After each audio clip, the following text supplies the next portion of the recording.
This is Timur Hussain standing in for freelance reviewer Richard Wakeling for his review of Need for Speed Payback.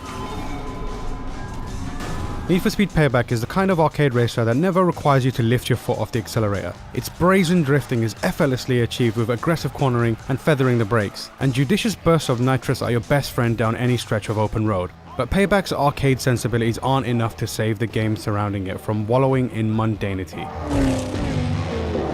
Payback takes its cues from the Dwayne Johnson-centric Fast and Furious movies, with heists and over-the-top action as the order of the day. It features a derivative tale of betrayal and vengeance set against the backdrop of an expansive open world that surprises with its range and variety. The faux Las Vegas of Silver Rock is a glistening urban jungle of glitz and greed that gradually broadens out into sun-kissed deserts, precarious mountain ranges, and the twisting turns that skirt through its forest wilderness. Fortune Valley's slice of diverse countryside is picturesque at times, but its locales are never distinct or memorable enough to make a lasting impression, and speaks to an open world that fulfills its role without ever standing out.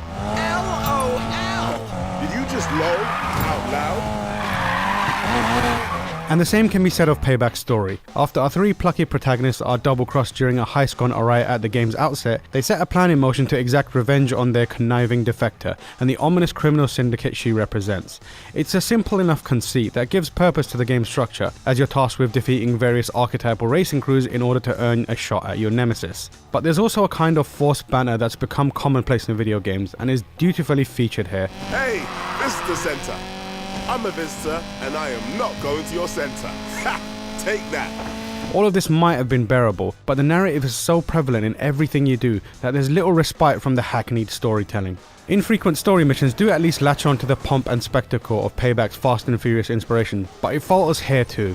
While these moments of vehicle-based histrionics feature its most visually arresting set pieces, they're frequently spoiled when the game rips control away from you just as things are getting interesting, in favour of a canned cutscene. This might look more cinematic, but being forced to watch a scene you could feasibly control from behind the wheel is incredibly disheartening and feeds into Payback's inherent dullness. Jets? You got this? Jets?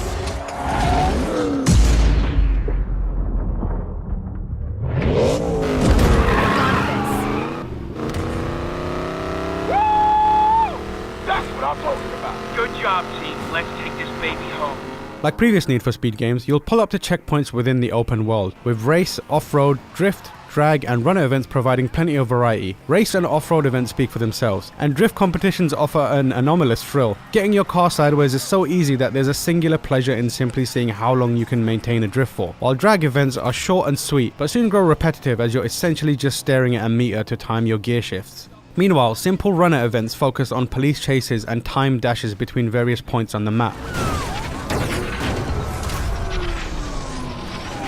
The problem is, outside of drift events where it's a non-factor, the sense of speed in Payback is startlingly lacking. The speedometer may say so, but there's no tangible sense that you're hurtling down the road at 160 miles per hour in a fuel-guzzling death trap.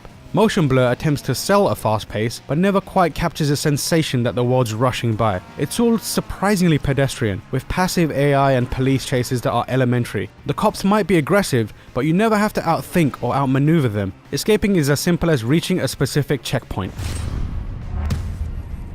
This all combines to make a game that's bland and unfulfilling, and is only exacerbated by the sheer amount of grinding you're required to do. Each vehicle you own has 6 slots for speed cards that represent various parts under the hood, and come with perks that will increase particular stats and your car's overall level. Each event has a recommended level, and since there's no scaling, this means you'll usually have to spend upwards of 40 minutes or so collecting speed cards to upgrade your car. You're essentially reaching these frustrating choke points where the only way to progress through the story is by going back and replaying old events in order to earn enough speed cards to bump up your level. And when you factor in the ability to expedite the process with microtransaction loot boxes, it feels geared towards encouraging you to part with real money unless you want to spend time replaying lukewarm parts of the game over again. I got some speed trap times I've been itching to post. It's not every day I get to take Weir's DB11 for a spin.